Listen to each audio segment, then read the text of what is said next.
today. I'm attorney Gloria Allred, and I'll be making a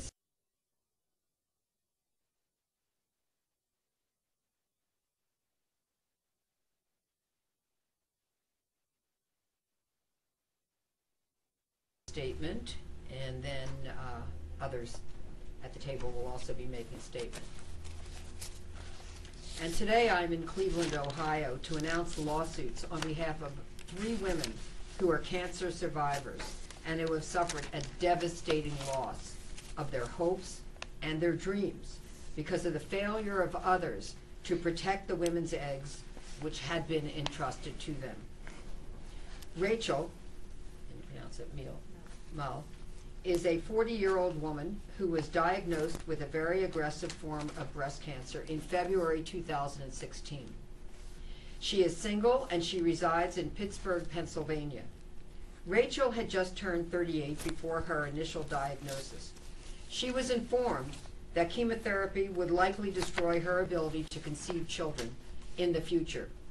Rachel always dreamed of having children, so she consulted with a Pittsburgh-based fertility specialist who referred her to University Hospitals, Cleveland, because University Hospitals facilities had the best possible resources for harvesting, freezing, and safeguarding eggs. Rachel delayed the beginning of her cancer treatment in order to undergo the painful and arduous process of the harvesting of her eggs. Rachel entrusted her eggs to University Hospital for safekeeping, and she is devastated at University Hospital's failure to properly maintain and monitor the liquid nitrogen storage tank, which has caused Rachel to lose 19 eggs, which had been retrieved, frozen, and stored in the liquid nitrogen storage tank at issue. Sarah Deer, and she is to my right, is 30 years old and a middle school teacher. She is married. She and her husband also live in Pittsburgh, Pennsylvania. Sarah was diagnosed with stage 3 breast cancer when she was only 27 years old. She delayed her cancer treatment in order to undergo having her eggs extracted and preserved at University Hospitals, Cleveland. She believed that the benefit of having a family outweighed the risk of cancer progression and death. After 29 eggs were extracted, she underwent 4 months of chemotherapy, a double mastectomy, and weeks of radiation. She is currently on medication to reduce the chance of cancer recurrence. All of her extracted eggs have now been compromised by the failures at University Hospital.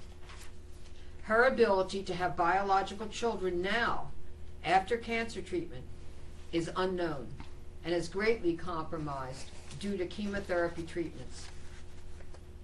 Danelle Yerkey is a 37-year-old woman who was diagnosed with stage 3 breast cancer at age 34. She is single and resides in Pittsburgh. She too was informed that chemotherapy would likely destroy her ability to have children in the future. Danelle dreamed of being a mother and parent, and she wanted to do everything she could to preserve the possibility of having a child. Danelle delayed chemotherapy to commence the hormone therapy required prior to undergoing egg harvesting. She drove herself from Pittsburgh to Cleveland on a regular basis and endured a great deal of pain and suffering while she was taking the hormones required prior to her eggs being harvested. She so much wanted to have a child that she was willing to increase the personal risk of cancer progression by delaying the commencement of the chemotherapy protocol. Danelle was able to harvest 24 healthy eggs, after which she underwent a vigorous protocol of 16 rounds of chemotherapy, 31 rounds of radiation, and a double mastectomy. Danelle has just been informed that she will not be able to produce any more viable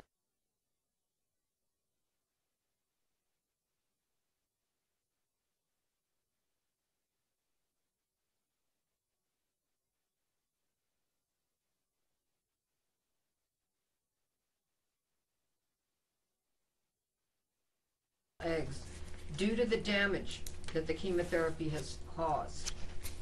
These 3 women had a right to expect that if they underwent fertility treatments and entrusted their eggs to be preserved, that those to whom their eggs were entrusted would fulfill their legal and moral duty to protect them.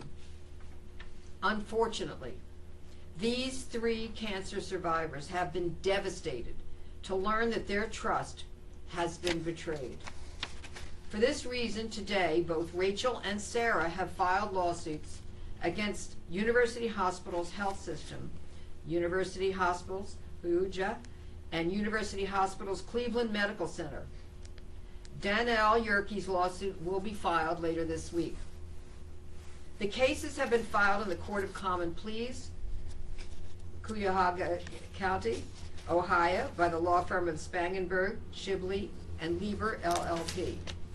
I will be applying pro hoc vice to be admitted in Ohio to co-counsel with this law firm to represent Rachel, Sarah, and Danelle in their cases. The lawsuits filed today allege negligence, gross negligence, recklessness, breach of contract, breach of implied warranty of fitness for a particular purpose, and violation of the Magnuson-Moss Warranty Act. They are seeking compensatory and punitive damages and reasonable attorney's fees. Of course, no amount of money will ever be able to compensate them for the loss of their eggs or the chance to have biological children. We believe, however, that the cost of the wrong that these cancer survivors have been forced to suffer should be borne by the wrongdoers and not by the victims. Rachel, Sarah, and Danelle are very courageous to have shared their stories today. They have all been victimized by cancer, but they have found the strength to survive it.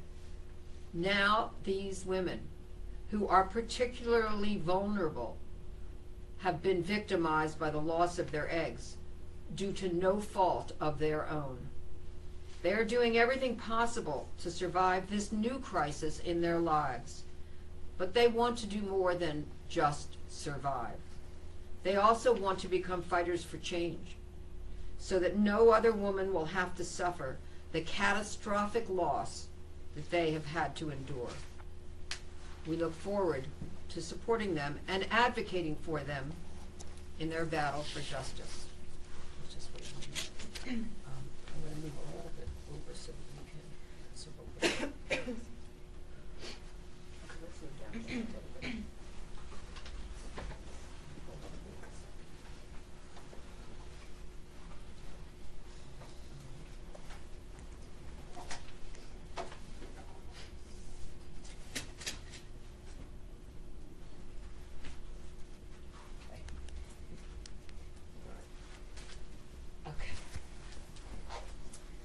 Hi, my name is Rachel Mehl. One of my earliest memories is from my brother's Boy Scout camp.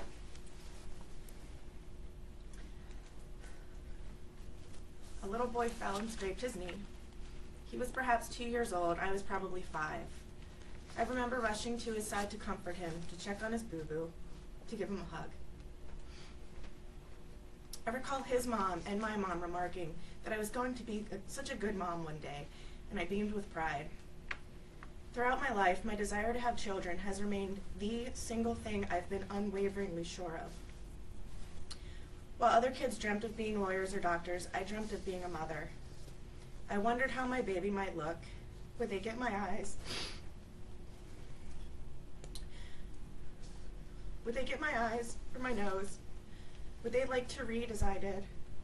I kept running lists of potential names.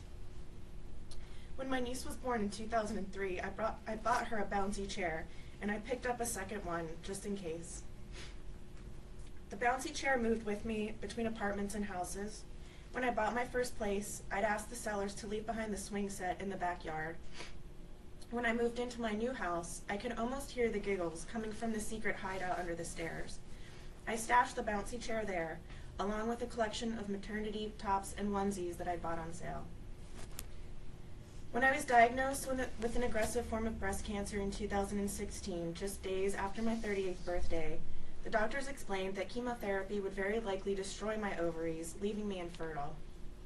I was given a choice: delay chemo by several weeks, thus jeopardizing my own life, or start right away and jeopardize the lives of the babies who were so very alive inside of my heart. I chose to delay chemo. After consulting with a fertility specialist in Pittsburgh, I was referred to University Hospital. They had better resources and more experience working with eggs versus embryos, I was told. Thank you. I drove from Pittsburgh to Cleveland on a snowy day in March and met with the team at UH. They explained the process, answered my questions, and sent me home with a bag of injection pens that were pre-filled with the appropriate hormones that would force my ovaries into overdrive and trick them into producing as many eggs as possible. Nearly every day for the next 2 weeks, I had to drive 30 minutes each way to the doctor's office. Was repeatedly stuck with needles as blood was drawn and tested, repeated vaginal ultrasounds. I didn't know that this was just the beginning of what would become a lifetime of indignities suffered with only a paper gown to serve as armor. I returned to UH about 2 weeks later to have my eggs retrieved. I was put under for the procedure, and everyone seemed really pleased that 19 eggs were able to be extracted. They said it was more than they had expected for a 38-year-old woman. 19 eggs. I joked to my friends that there may be a reality show in my future. After that, I was thrust headlong into the world of cancer.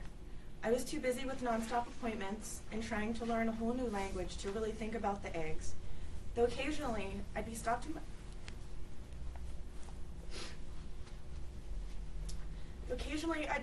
my tracks at the thought of what would become of them if I died before I made it back to UH. It now felt too dangerous to imagine them playing in that secret space under the stairs. I spent nearly all of 2016 in treatment, undergoing chemotherapy, surgery, and 30 rounds of radiation. Then, after only 11 months of remission, I was informed that the cancer had returned. 3 days before Christmas, I was back in the chemo chair.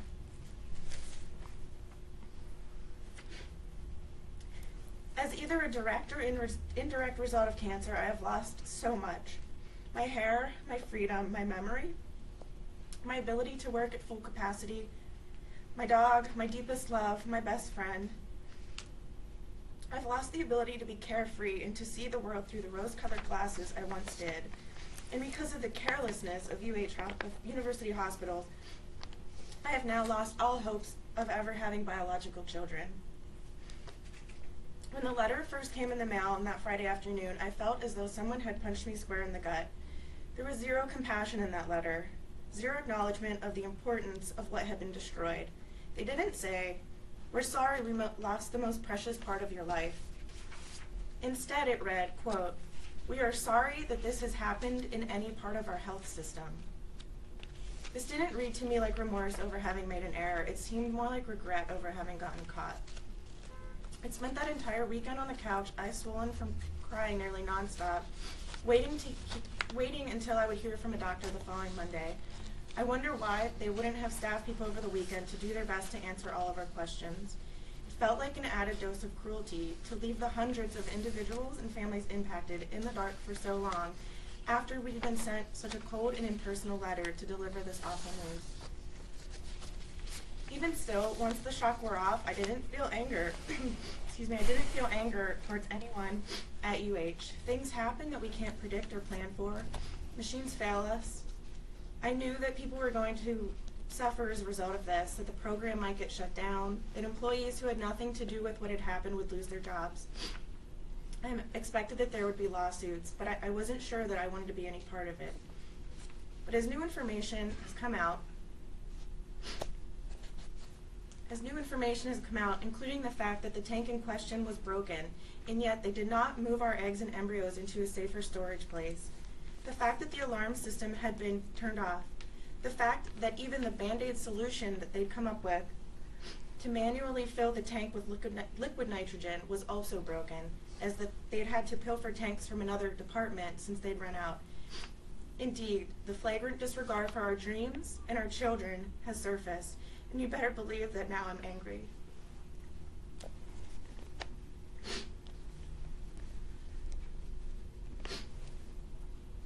Imagine that your local fire department came to your home to ensure it was safe, and that all of your most valued possessions were protected.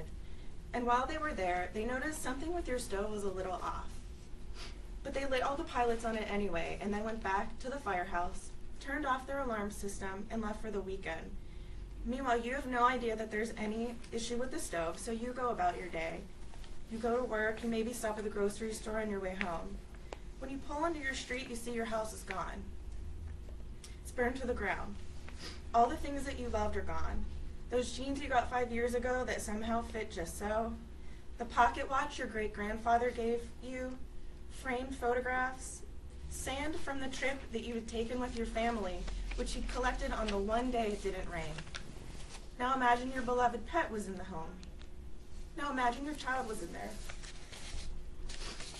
And now they're gone. All gone. And not just gone, but gone because the people that you counted on to prevent these things from happening were careless, and they didn't want to be bothered by the alarm.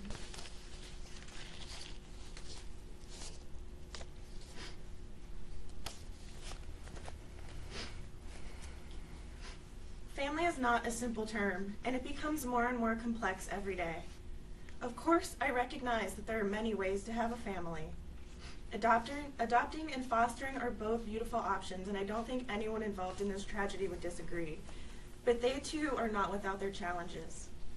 Indeed, there are many layered and deeply personal reasons why some choose IVF, including the reason that Sarah, Danielle, and me, and several others did. Cancer is a thief. It robs you of nearly everything and leaves you with almost zero control over your life. Making the choice to have my eggs frozen felt empowering. It offered a light at the end of a very dark tunnel. Things may be terrible now, I thought, but at least one day I'll still be able to have the family I'd always dreamed of. But now that light is extinguished.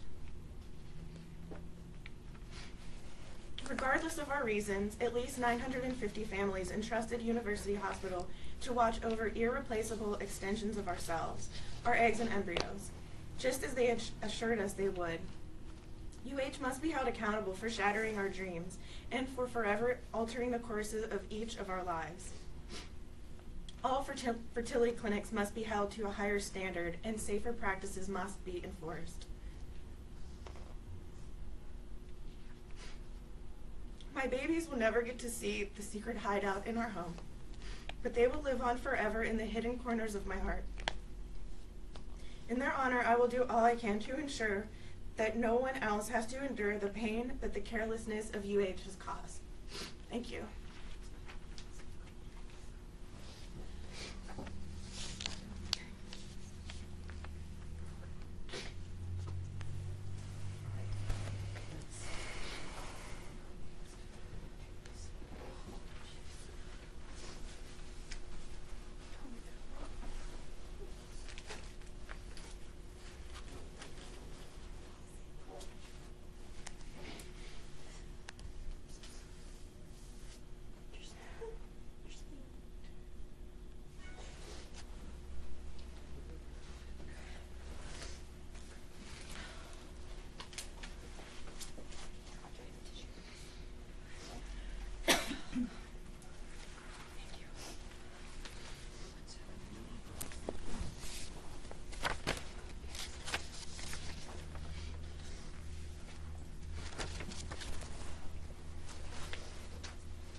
Hello, my name is Danelle Yerkey.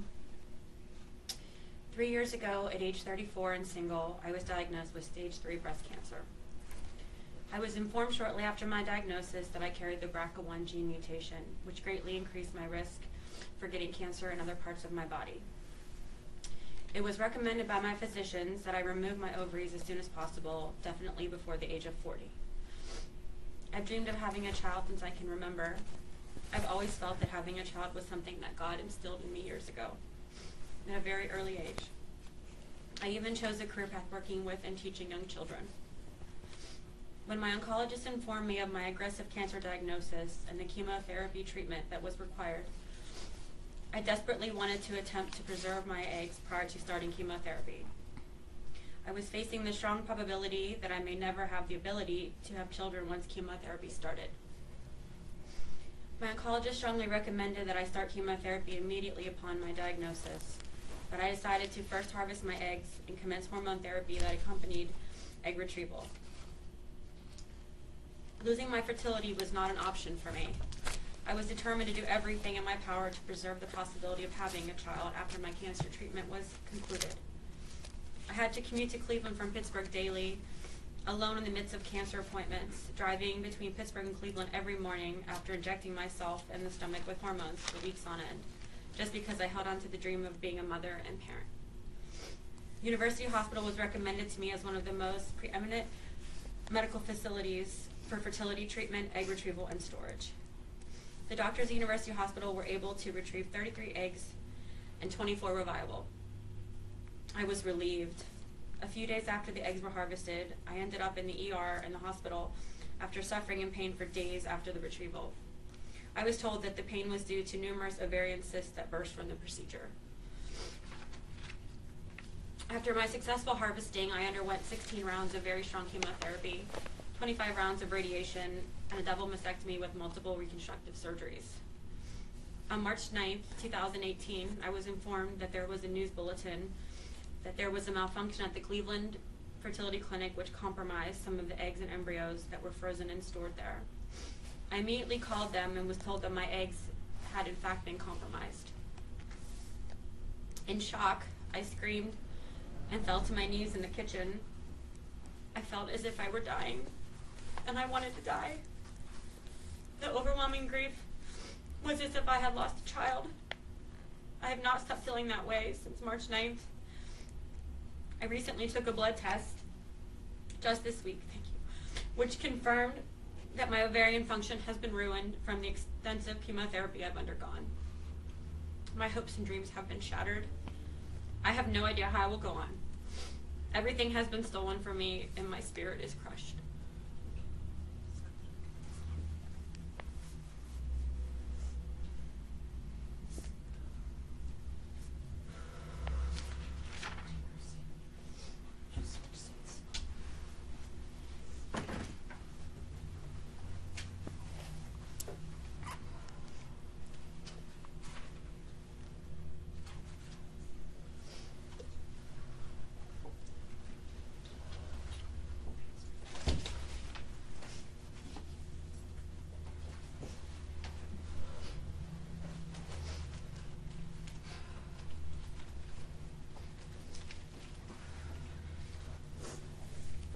I'm Sarah, a 30-year-old stage 3B breast cancer survivor and victim of University Hospital's systematic failure and negligence. I traveled from Pittsburgh to share my story today, just like I traveled from Pittsburgh consistently to university hospitals to keep my dream of having a family safe and secure before undergoing treatment for cancer.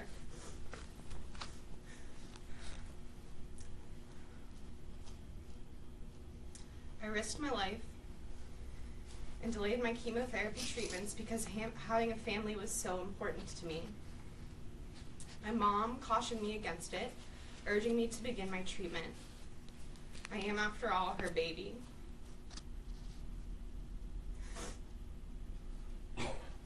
But I told her that I wanted a baby of my own to care for one day in the same way that she cares for me. It was comforting to know that in the end, if I didn't need to use all of my retrieved eggs, I could donate them to a family who needed them. Because of the freezer malfunction at university hospitals, I will never be able to use the 29 eggs that I placed in their care, and neither will anyone else in need. When my now husband and I found out that we had retrieved 29 eggs, a flurry of eggs, he said, referencing then Pittsburgh Penguins goaltender Marc-Andre Fleury's jersey number. We were overjoyed. Together we felt like we had secured our future. Privately, I felt that I had secured our family even if I didn't survive treatment.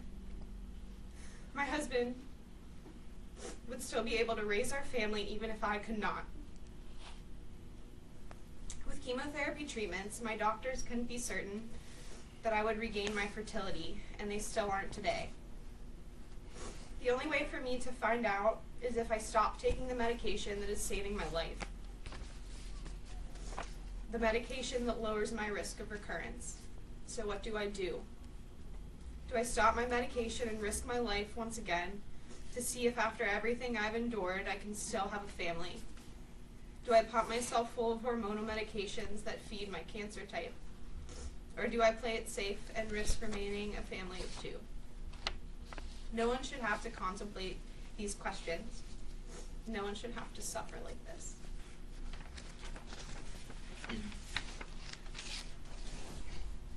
When I first heard the news about this whole debacle, I was shocked. I called the helpline hoping that maybe, just maybe, my eggs weren't affected. When I spoke to the nurse on the helpline, I learned that they were. My eggs were 29 of the 4,000 eggs and embryos carelessly ruined by university hospitals. I cried, and my husband comforted me. I opened a letter a few days later, a generic notice with no apology. I spoke to the doctors and tried to formulate a plan, but no one has answers for me. This should not have happened to me or the near 1,000 other families, and I want to make sure that it never happens again. I've lost sleep every night, waking up with scenarios of what to do next rolling through my mind. I've lost faith in university hospitals' ability to care for me and any others whose stories and grief that I've heard. I've lost my future, comprised of 29 precious eggs. I've lost everything. The CEO of University Hospitals said in a video that they grieve with me, but is it possible to feel the weight of my grief?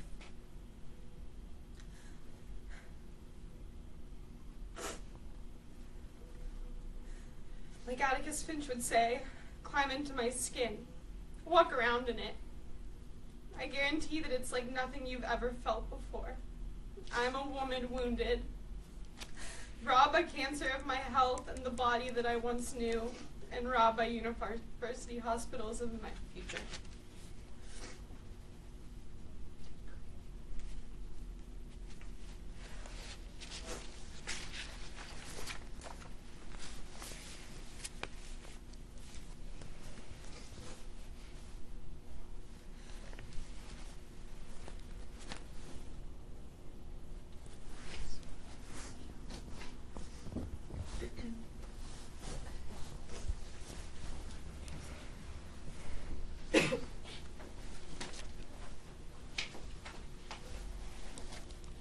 And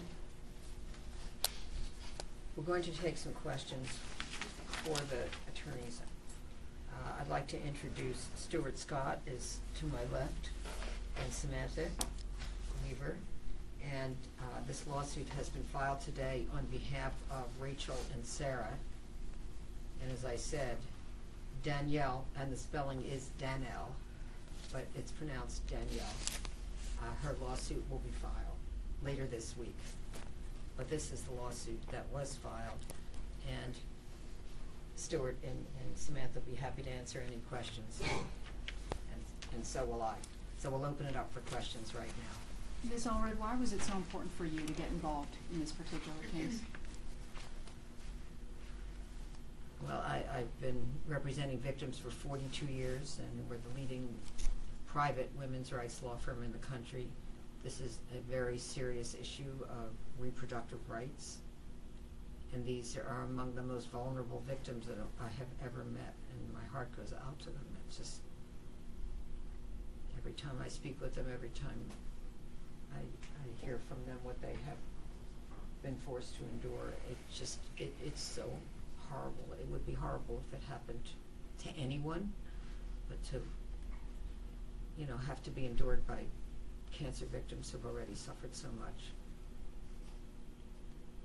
and then, you know, went that extra mile just to be able to have a family. It just broke my heart, and I just wanted to be able to help them, you know, when they reached out to me. Ms. So I was Allred, very fortunate to find Stuart and his law firm who, you know, have wonderful ability in this area and have a commitment to helping victims, and so I'm looking forward to working with them and their law firm. Looking forward to working with you. And they immediately responded. Yes. what's different about this case than previous women's rights cases you've handled? Can you just characterize it?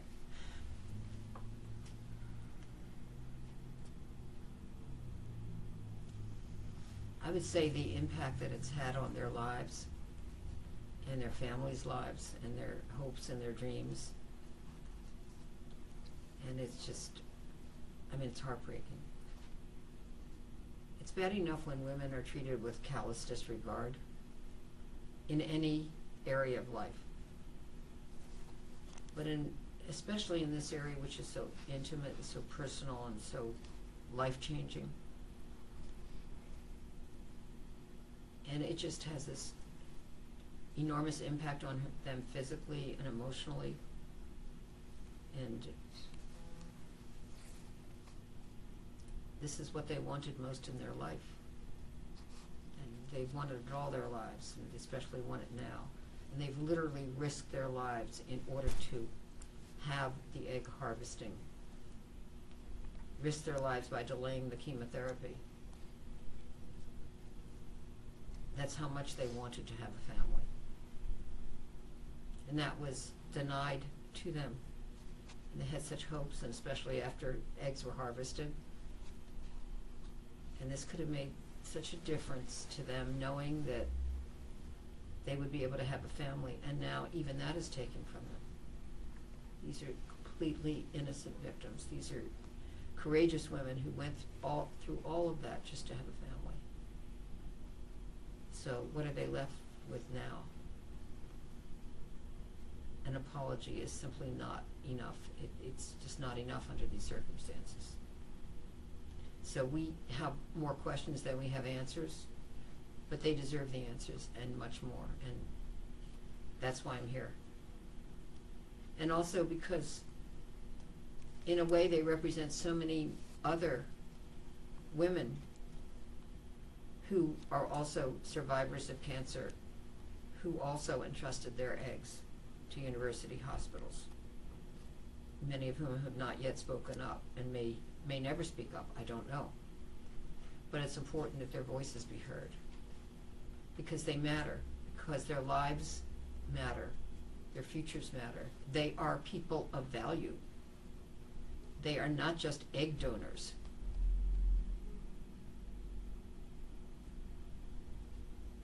And I can't emphasize that enough. This is not just about statistics, the number of people who were hurt. These are real human beings who deserve so much more. And they want to fight for change. And that's what they are. I've said many times in my life, you know, that my goal is to empower women, to move them from becoming victims to survivors to fighters for change. And that's what all three said that they want to be. So now they're empowered, and they're going to stand up against this. They're speaking their truth to power, and they're going to continue to do that for as long as it takes. They're going to take that last ounce of strength and courage, and they're going to use it to win change. And it's not just about themselves, it's about others as well. Can you talk about the possibility of this case moving forward, in that there are class action lawsuits as well as individual lawsuits Yes, filed? there are class action lawsuits, and these are individual lawsuits. And I'll let Stuart now take my place and explain why that is. Okay? We want us to come over here to the microphone? No, that's fine. I can speak from here. Okay. So if I understand your question correctly, it's are there different kinds of cases moving forward, and how are those going to proceed? Yeah, and how do you see that, potentially impacting these women? Well, I can tell you that I think it's going to be up to the court to decide how these cases are going to proceed, whether class actions are going to proceed forward, or all these cases will proceed sort of as a mass tort. But I can tell you this, that every one of these cases gets filed is going to proceed on the basis that there are individualized harm, as you can see from these three brave ladies up here, that their stories are very important. And each of them, whether they file a case or not, they each have a story. And those stories need to be heard.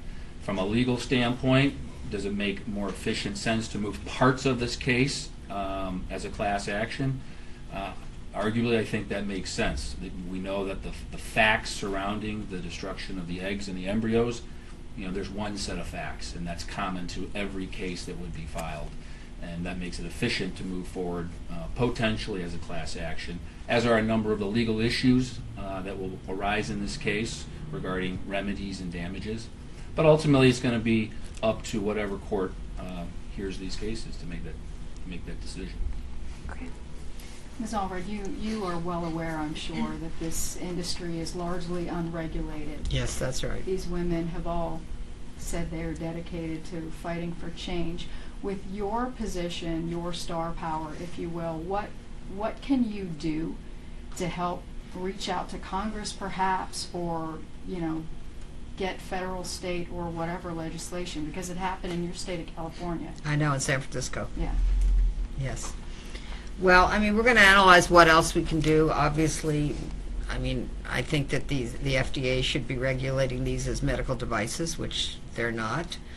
But there's more, and I understand there's definitely movement and action in your state legislature in Ohio. But there's more, because, regulation is not a dirty word. Regulation, depending on what kind of regulation it is, can ensure safety for consumers so that there'll be fewer victims if businesses and corporations understand that they do have a responsibility to follow regulations and the law that are intended for the safety of those who use medical devices. And there should be inspection of medical devices, and on a regular basis. And people have used the analogy of restaurants are inspected, and rated, although not often enough. But still,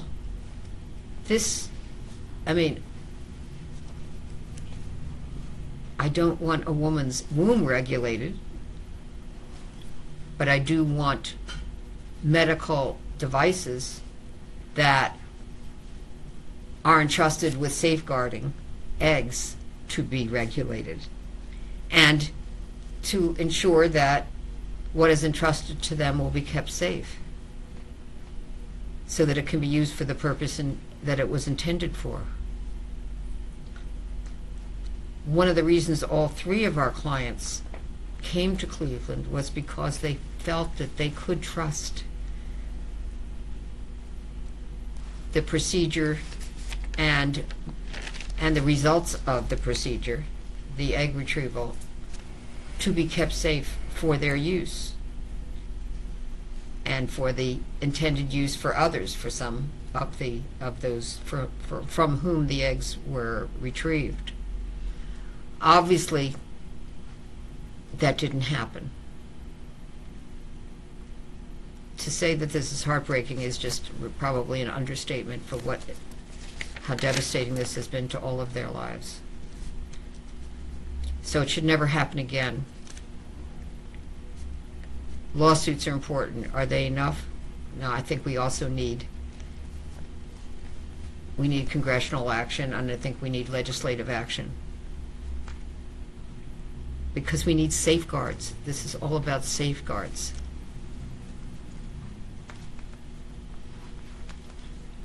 And this, whether it's negligent or whether it's intentional, I'm not here to say today. At the minimum, it's negligent.